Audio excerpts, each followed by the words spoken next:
Newsman Opinion. Menko Maritim Luhut Binsar Panjaitan meminta Menaker Trans untuk mengatur waktu kerja para buruh di zona merah COVID-19 menjadi sehari kerja, sehari tidak. Atau dengan kata lain hanya 15 hari kerja dalam sebulan, guna menekan mobilitas masyarakat di tengah PPKM darurat. Meski demikian, kebijakan itu tidak boleh diartikan sebagai pengurangan penghasilan bagi para buruh. Apa komentar serta saran Anda atas wacana ini? 633-9160.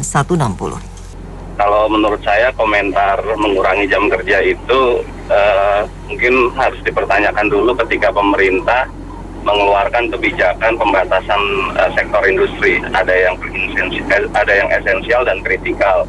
Itu pun sudah dikurangin jenis industrinya.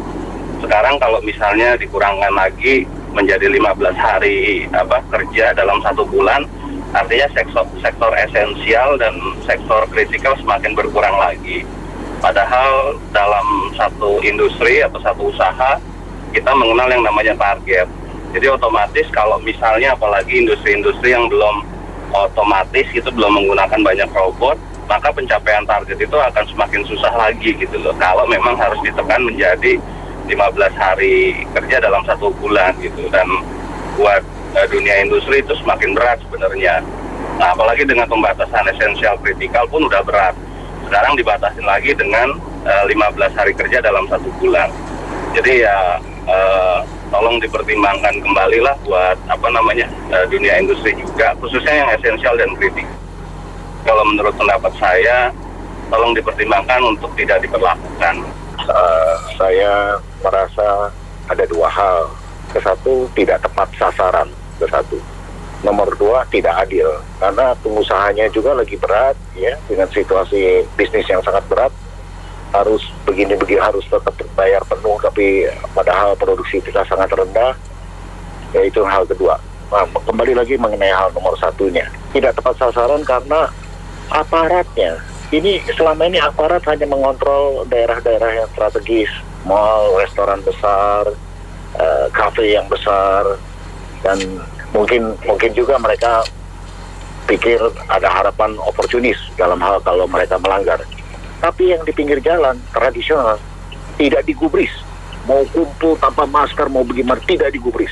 Jadi ini maksud saya tetap salah sasaran.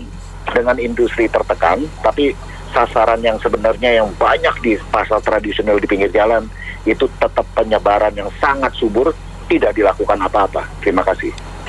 Menurut saya sih mau dibatasin atau mau setengah atau mau gimana ya.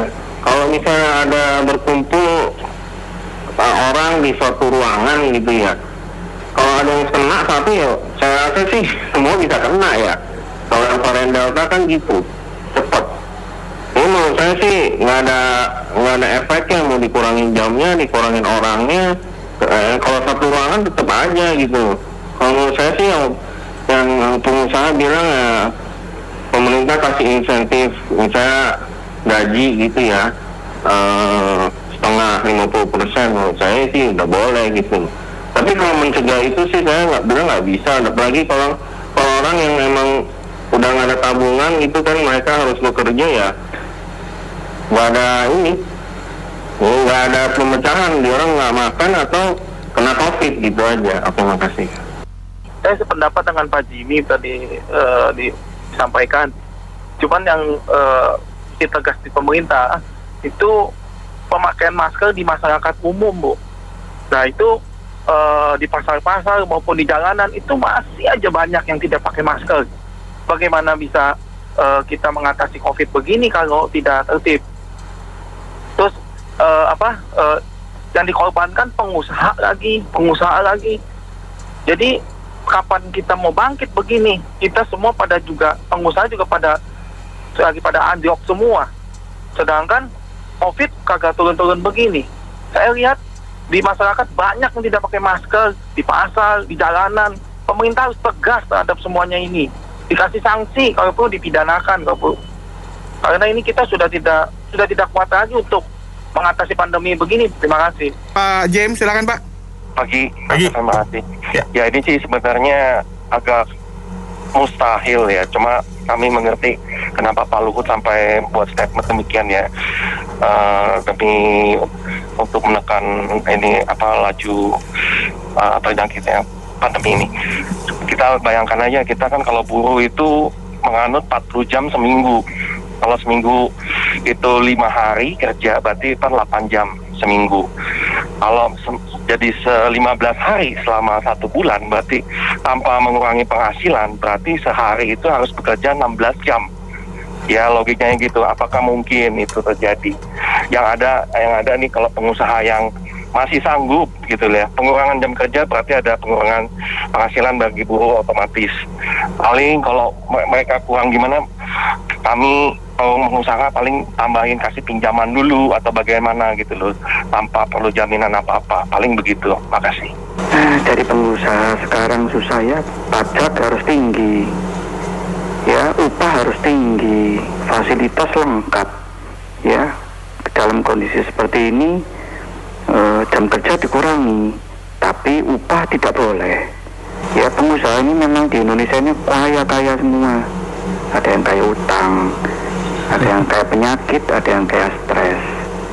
Ya, jadi maklumlah semua ya, masyarakat mau pemerintah, ya nggak bisa mau seenaknya sendiri, harus gini harus gitu, ya harus tutup.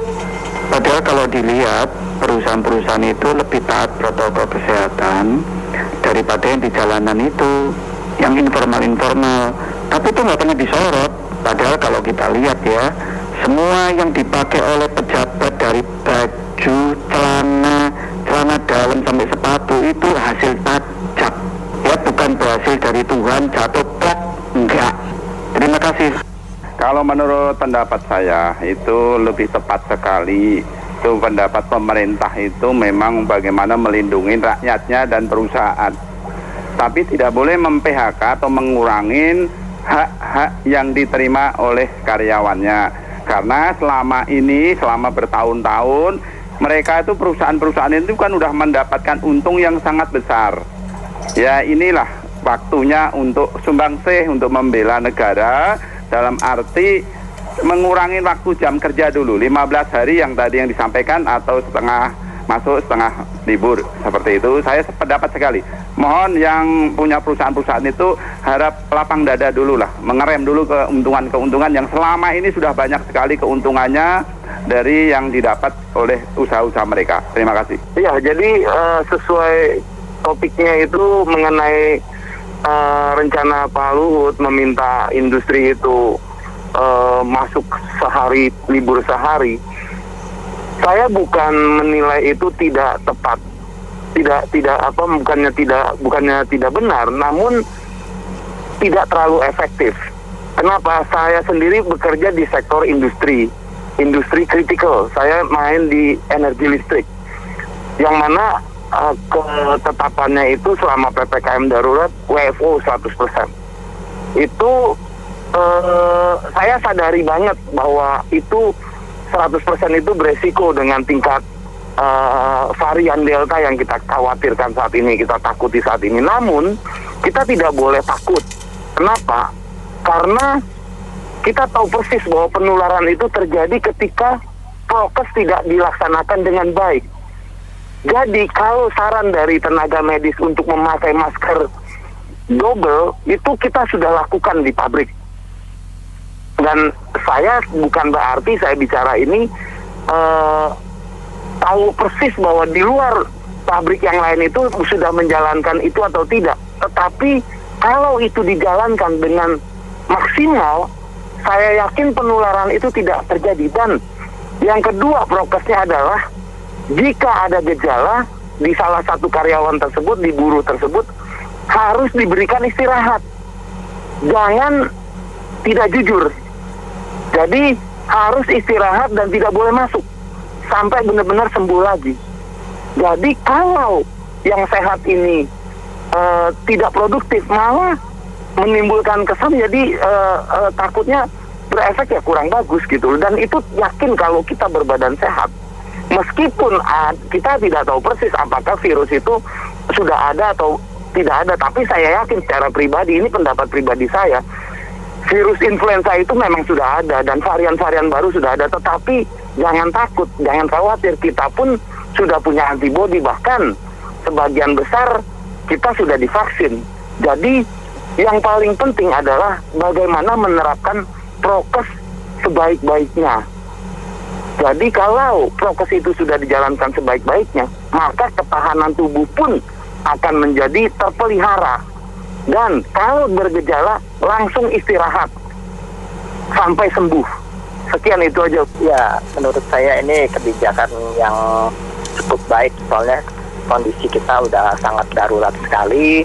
Jadi semua pihak ya harus ada penyesuaian yang cukup ekstrim ya, dengan agar kita bisa mengendalikan situasi penyebaran virus corona ini. Ya, saya sangat setuju ya mengapresiasi kebijakan Pak Luhut ini, karena ini juga bisa mengendalikan buruh-buruh ini. Memang jadi saya lihat ini cukup berkontribusi terhadap kerumunan dan mobilitas masyarakat gitu ya. Jadi ya adalah dikendalikan atau diatur sebagian saja yang masuk gitu. Kalau ada pihak-pihak yang merasa ini pengurangan pendapatan buruh ataupun apa, ya semua juga kita susah semua ya. Pedagang-pedagang ini juga dibatasin sampai jam 8. Restoran-restoran juga pengunjungnya dibatasin dan nggak boleh makan. Jadi ya semua penghasilan juga akan berkurang. Jadi itu pendapat saya. Demikian Pas FM. Baik, terima kasih banyak Anda mitra bisnis yang sudah beropini untuk Businessman Opinion. Saya Nina Amelia.